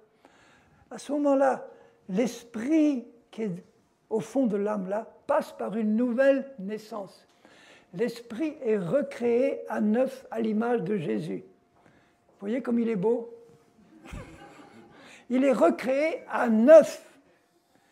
L'esprit est absolument semblable à Jésus en tout point. Il est saint comme Jésus, il est pur comme Jésus, il est parfait en sainteté comme Jésus, parfait en justice comme Jésus. La seule différence, c'est que Jésus est Dieu et mon esprit est une création de Dieu, participant de sa vie éternelle, mais qui n'a pas les qualificatifs de la divinité, l'omniscience, l'omniprésence et de l'omnipotence. Mon esprit est parfait en sainteté, mais il va continuer à grandir en connaissance spirituelle de Dieu, même dans l'éternité. Parce que Dieu est infini et il faut l'éternité pour le connaître complètement. Mais dès le départ, mon esprit est recréé à neuf, à 100% neuf. Mais l'âme ici ne le sait pas. Le jour où je me suis converti, si on m'avait dit « tu es une nouvelle créature », j'aurais dit « mais j'en ai pas conscience. Elle est où cette nouvelle créature? Je me sens comme avant, je sens que dans mon âme j'ai les mêmes qualités, les mêmes défauts, la même culture, le même passé, les mêmes problèmes. Je sens simplement qu'il y a quelque chose de nouveau quelque part, je me sens mieux, je me sens bien. J'ai reçu, quand je me suis tourné vers Jésus, une paix dans mon cœur que je n'avais pas connue avant. Elle n'a peut-être pas duré éternellement, cette paix, mais sur le moment, j'ai eu une paix, une joie qui sont rentrées là quand j'ai accepté Jésus comme sauveur. Mais je ne savais pas quelle était la qualité de mon esprit régénéré. C'est en étudiant la parole que je l'ai compris. Donc vous voyez, au début de la vie chrétienne, mais lui il est deux mains là sur l'épaule, au début de la vie chrétienne, le chrétien il fonctionne entre l'âme et en son corps. On lui a appris dans le passé à ne fonctionner qu'avec ses cinq sens. L'âme fonctionne avec les cinq sens du corps, l'œil, l'oreille, etc. Toute la science des hommes repose sur l'observation des cinq sens et l'analyse par l'intelligence qu'il nous a donnée de ce que les sens communiquent comme information. Mais l'esprit là, l'esprit au début met un doigt, voilà. Il y a très peu de communication entre l'esprit, l'âme et le corps, parce que l'âme, elle est tournée vers la vie du corps et du monde. Au fur et à mesure que l'âme se purifie par la parole de Dieu, par l'Esprit du Seigneur, par l'obéissance, les pensées, là, les raisonnements qui étaient remplis de mensonges, ces mensonges vont être remplacés petit à petit par la vérité de Dieu. Et l'âme, elle se purifie, et l'âme n'est plus un obstacle à manifester la vie de l'esprit. Et à ce moment-là, la communication devient plus grande. Ce qui vient de l'esprit passe davantage dans l'âme et dans le corps, c'est-à-dire dans le comportement de tous les jours. Et le chrétien spirituel, c'est le chrétien qui a développé par la foi en la parole un contact, une communion avec Jésus qui habite là dans mon esprit. C'est le lieu très saint. Là, vous avez le lieu très saint du temple, le lieu saint et le parvis extérieur. La présence de Dieu, elle était dans le lieu très saint. Et cette présence-là, elle doit passer dans l'âme, elle doit passer dans le corps. Et le fruit de l'esprit qui se développe au niveau de l'âme, là, c'est le caractère de Jésus qui est déjà pleinement dans mon esprit, qui commence à sortir et se manifester. Mais déjà, il est déjà complet dans l'esprit. Maintenant, ce qu'il faut savoir, c'est que l'esprit, lui, il est libéré complètement du péché. L'âme, pas encore complètement. Et dans le corps physique habite une puissance de péché qui s'appelle la chair.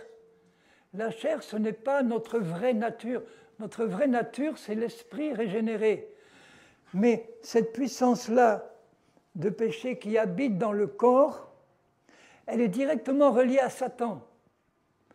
Donc si je reprends l'image des deux arbres, vous avez l'arbre de vie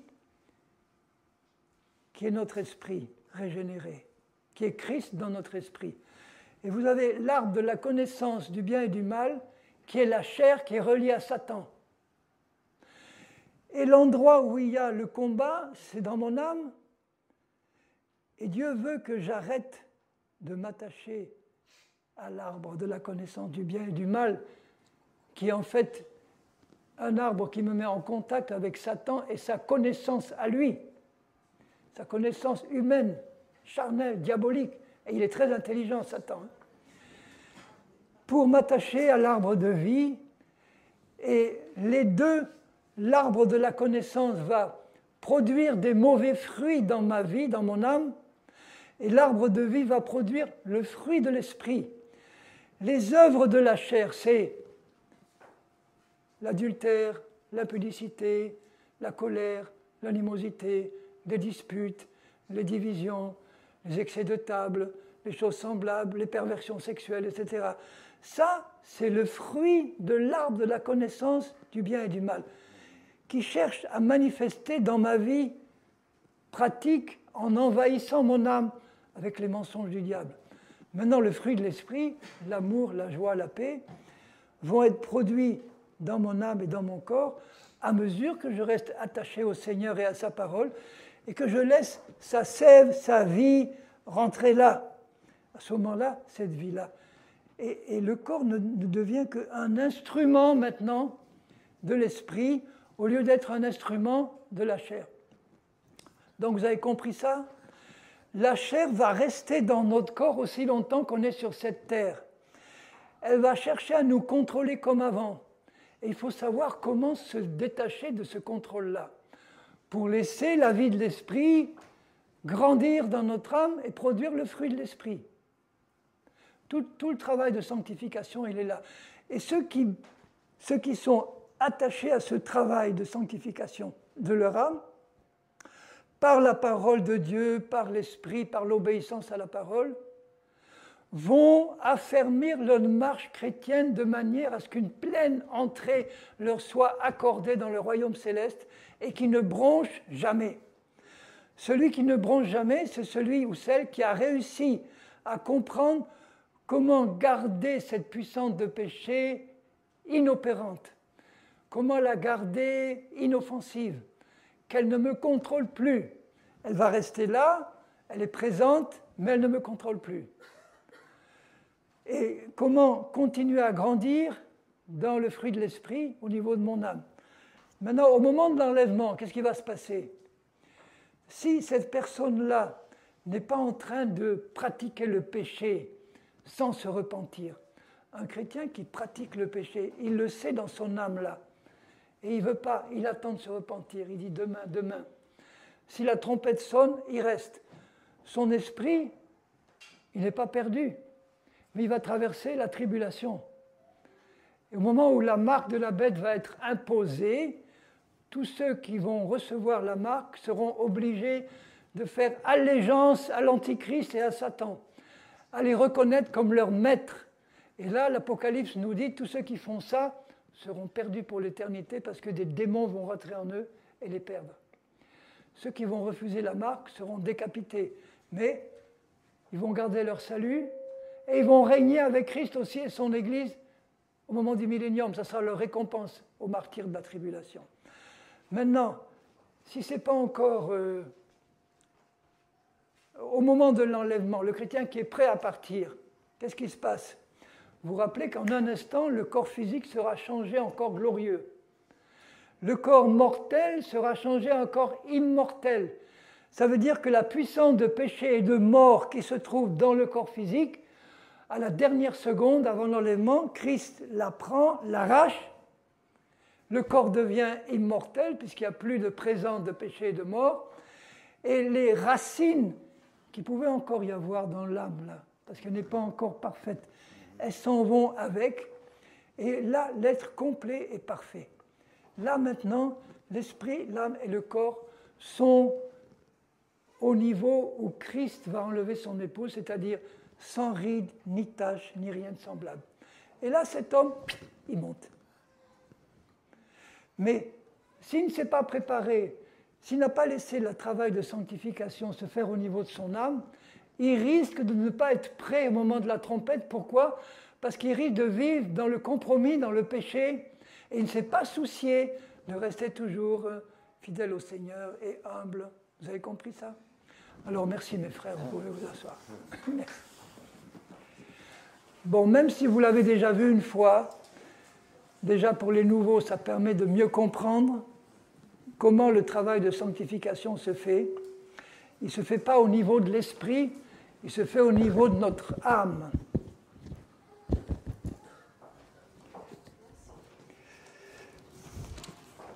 Alors, maintenant, l'enlèvement de l'épouse, pas de l'Église, mais de l'épouse, il faut faire une différence entre l'Église et l'épouse. L'Église, c'est l'Église visible de Christ qui se trouve sur la terre, mais la véritable Église, ce sont ceux qui sont nés de nouveau. Ce n'est pas ceux qui sont chrétiens de nom ou de tradition. L'Église n'est composée que de nés de nouveau. Mais parmi ces nés de nouveau, il y en a qui vont partir et il y en a qui vont rester. Alors je le répète, ceux qui vont partir, ce sont ceux qui sont baptisés d'eau et d'esprit, qui sont nés de nouveau. Ils sont baptisés d'eau et d'esprit parce que c'est le premier ordre que Jésus a laissé à ses disciples. Et ils étaient tellement soucieux, les premiers apôtres et disciples, d'obéir à Dieu, que dès que quelqu'un acceptait Jésus comme Seigneur et Sauveur, il était baptisé dans l'heure qui suit. Où est l'eau? Où est-ce qu'il y a de l'eau? Il y avait de l'eau partout en Israël. Ils étaient baptisés immédiatement. Et ensuite on leur disait, Dieu vous a ordonné d'être baptisés de l'Esprit. Ne faites rien sans être baptisés de l'Esprit. Ne quittez pas Jérusalem sans être baptisés de l'Esprit. Ne servez pas aux tables sans être baptisés de l'Esprit. Ce n'est pas ça qui vous rendra spirituel du jour au lendemain, mais vous aurez l'équipement qui vous permettra d'avancer plus vite.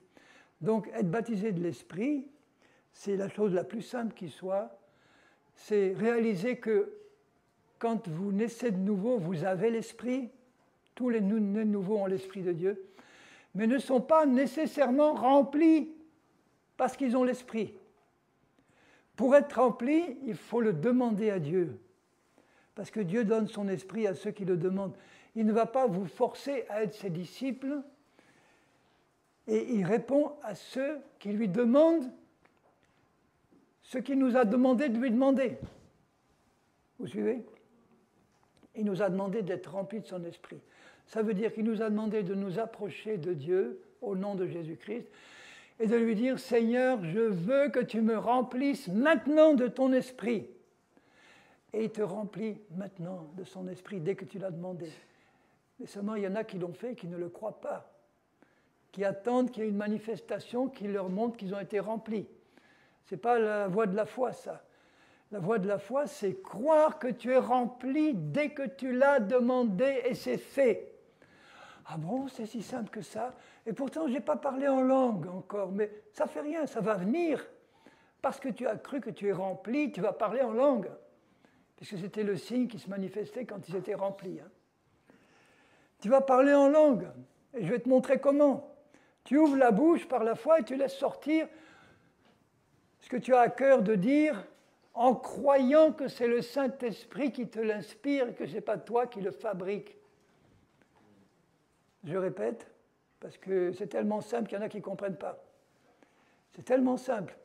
Si tu veux être rempli, demande à Dieu qu'il te remplisse. Crois qu'il le fait au moment même où tu le demandes. Et il continuera à te remplir à mesure qu'il te purifie dans ton âme. Crois que tu es rempli quand tu le demandes. Et comme la parole de Dieu dans les actes te montre que ceux qui étaient remplis parlaient de nouvelles langues sous l'inspiration de l'Esprit, mais ils auraient pu ne pas le faire s'ils avaient décidé de garder leur bouche fermée. Dieu ne les aurait pas poussés à parler en langue.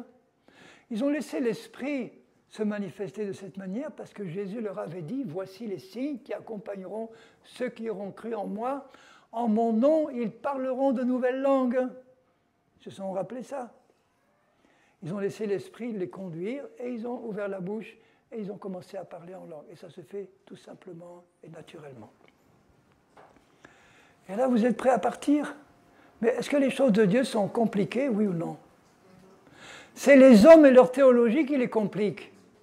On commence par faire attendre 6 mois les nouveaux convertis pour passer par une série de formations au baptême, etc., etc.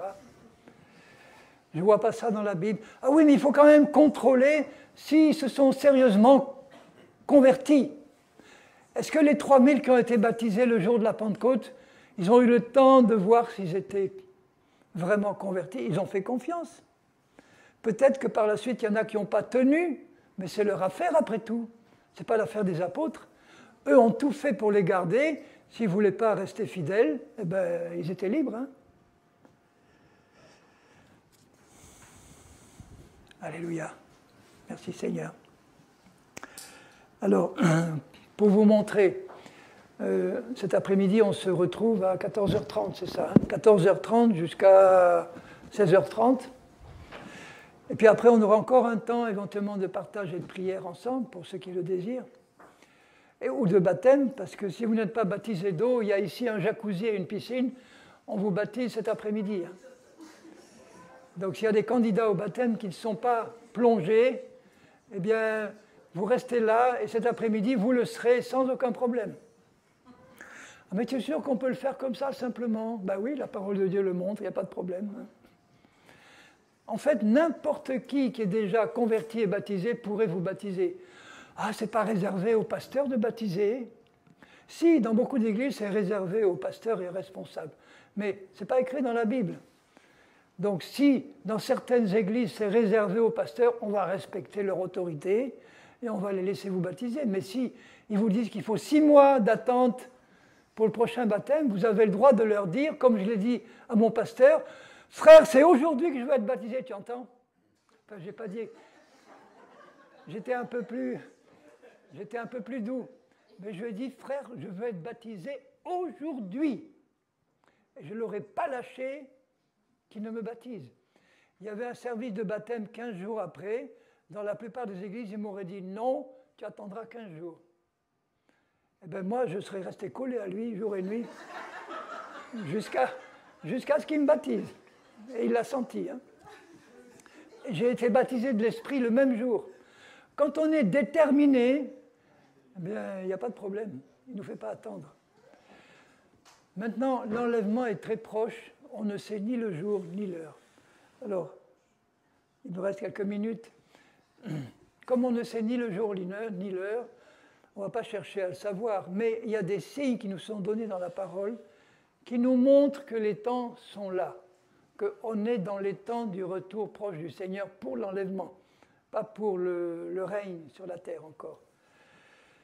Et que les 2 derniers signes dont Paul nous parle dans 2 Thessaloniciens 2, c'est il faut que l'apostasie arrive d'abord.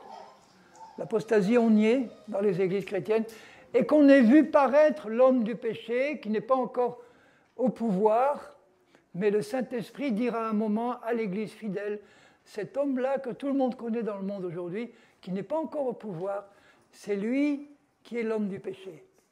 L'épouse de Christ le saura clairement. Maintenant, tant qu'on ne le sait pas, il faut être prêt à partir à tout moment. si la trompette sonne dans 5 minutes, on doit être prêt à partir. C'est-à-dire que si vous n'êtes pas baptisé, mais que vous avez pris la décision de l'être, vous êtes prêt à partir, parce que Dieu tiendra compte de votre décision. Et si vous êtes dans le péché et que vous le savez, qu'est-ce qui attend? Qu'est-ce que vous attendez pour le reconnaître, le confesser et recevoir le pardon? C'est fait dans la minute qui suit, ça aussi. Ah oui, mais après, il restera des tas de choses à régler. Vous dites, t'en occupe pas. Tu les régleras au fur et à mesure que le Seigneur te les montrera. Mais dès maintenant, tu dois dire au Seigneur, Seigneur, je suis décidé de t'obéir dans tout ce que tu vas me montrer, dans ta parole et par ton esprit. Je suis décidé, dès que tu m'auras fait comprendre la vérité, à t'obéir, quel que soit le prix que ça va me coûter. Maintenant, en ce qui concerne l'époque et le temps de l'enlèvement, il ne peut y avoir que des suppositions qui s'appuient sur la parole de Dieu.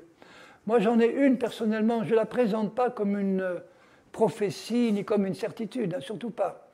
Mais je la présente comme quelque chose qui est quand même bien en rapport avec la parole de Dieu et qui peut nous faire réfléchir, même si on ne connaît pas le jour et l'heure.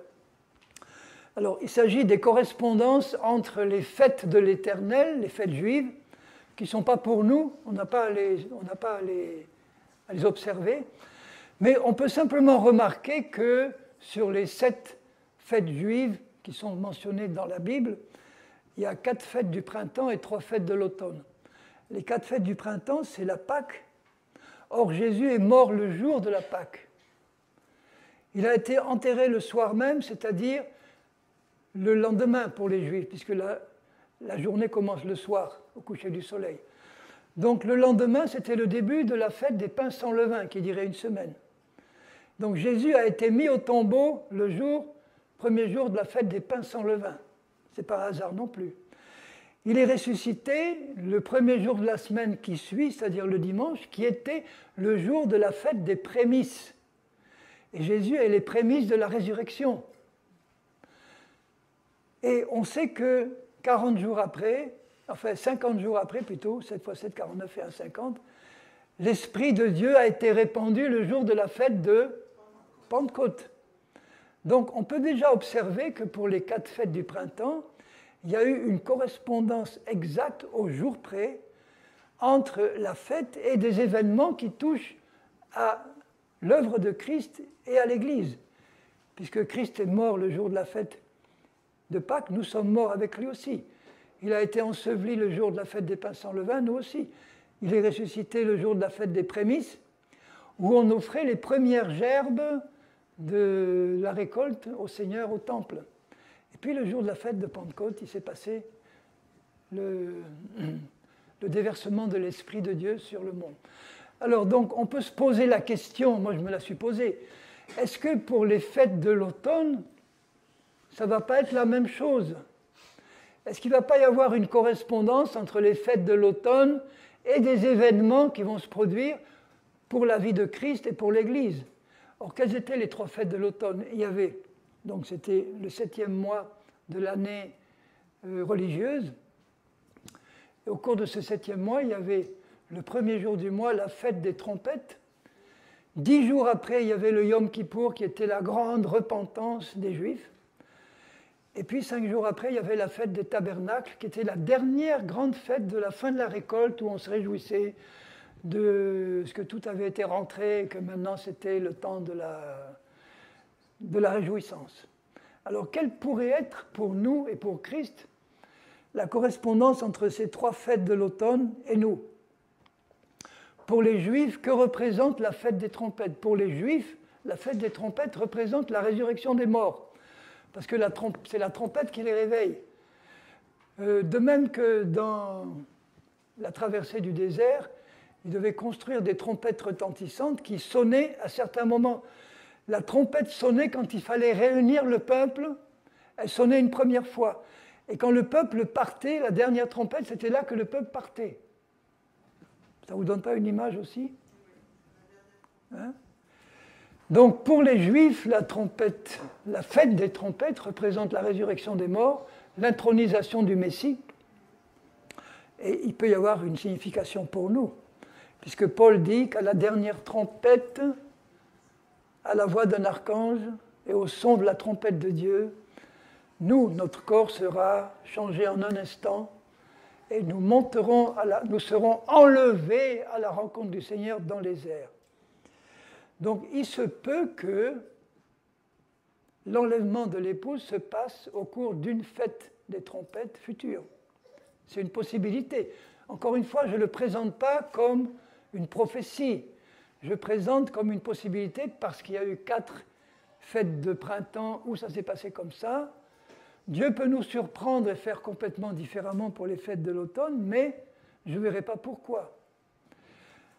Donc si c'était le cas, il y aurait, surtout que pour les Juifs, la fête des trompettes était appelée la fête dont on ne connaît ni le jour ni l'heure, parce que c'était la seule qui se faisait au moment d'une nouvelle lune, alors que toutes les autres étaient au moment de la pleine lune.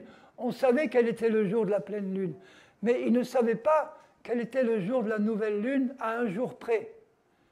Ils ne connaissaient ni le jour ni l'heure. À la fin du mois lunaire, au moment où la lune était sombre, le Sanhédrin payait 2 personnes qui passaient toute la nuit à veiller pour voir s'ils allaient voir paraître le croissant du début du nouveau mois. Et s'il n'y avait rien qui s'était passé pendant cette nuit-là, ils devaient attendre la nuit suivante. Pendant le jour, ils ne voyaient rien, mais la nuit suivante, au moment où ils voyaient apparaître le croissant du nouveau mois, ils retournaient vite au Sanhédrin en disant « Ça y est, le nouveau mois est arrivé, on peut déclarer maintenant que le nouveau mois commence. » C'est pour ça que cette fête était appelée celle dont on ne connaît jamais ni le jour ni l'heure. Et vous vous rappelez ce que Jésus a dit ? Quand je reviendrai, personne ne connaîtra ni le jour ni l'heure. Bon, enfin. Ensuite, vous avez le Yom Kippour qui est la repentance des Juifs. Paul nous enseigne que un jour, tout Israël se convertira quand ils verront celui qu'ils ont percé.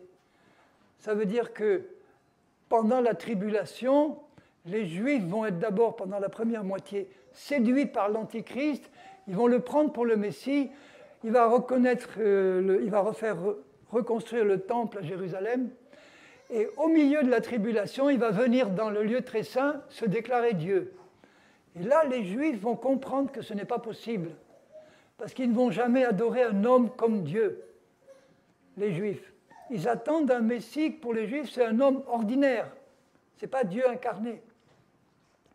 Et là, ils vont comprendre qu'ils ont été trompés, et va commencer ce qui s'appelle l'angoisse de Jacob, la dernière tribulation d'Israël, la persécution des Juifs par l'Antichrist, qui va réunir à la fin de la tribulation l'ensemble des nations pour attaquer Israël et détruire Israël.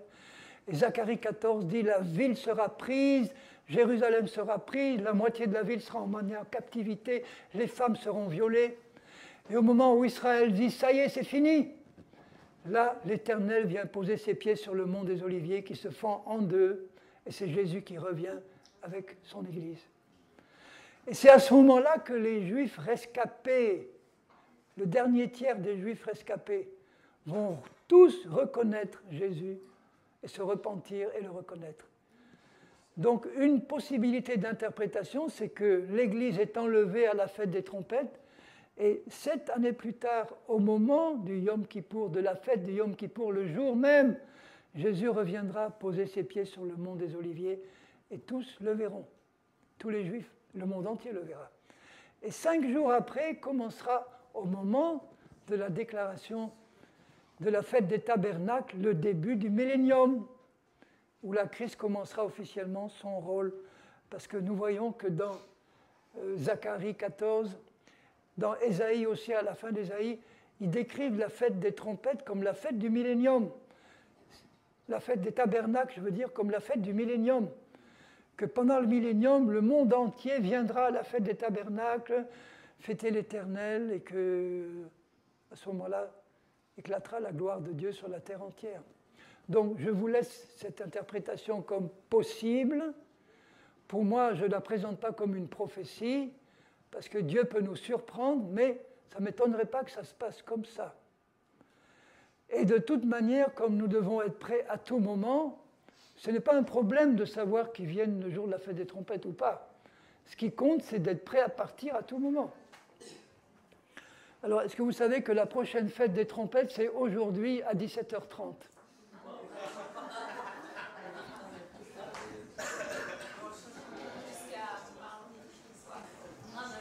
Aujourd'hui, donc, elle dure 2 jours, de ce soir 17h30 jusqu'à mardi 17h30. Maintenant, ne paniquez pas, bon, vous aurez le temps de vous faire baptiser d'eau et d'esprit. S'il n'y a rien qui se passe, moi je dis Alléluia, merci Seigneur, eh bien, peu importe quand tu vas revenir finalement, je ne cherche même pas à savoir ni le jour ni l'heure, mais je peux avoir une indication qui, moi ça m'apporte, le fait de le savoir ou pas, ça ne m'apporte rien de spécial. Je dis, ça peut être comme ça. Si ce n'est pas comme ça, Seigneur, je veux rester fidèle et je veux marcher dans tes voies.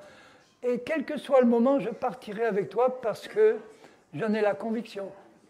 Bon, maintenant, je vous souhaite un bon appétit, une bonne communion fraternelle. On se retrouve ici pour la suite. Et la suite est vraiment importante, comme d'habitude. Ce que j'ai préparé pour la suite, vous avez intérêt à être là.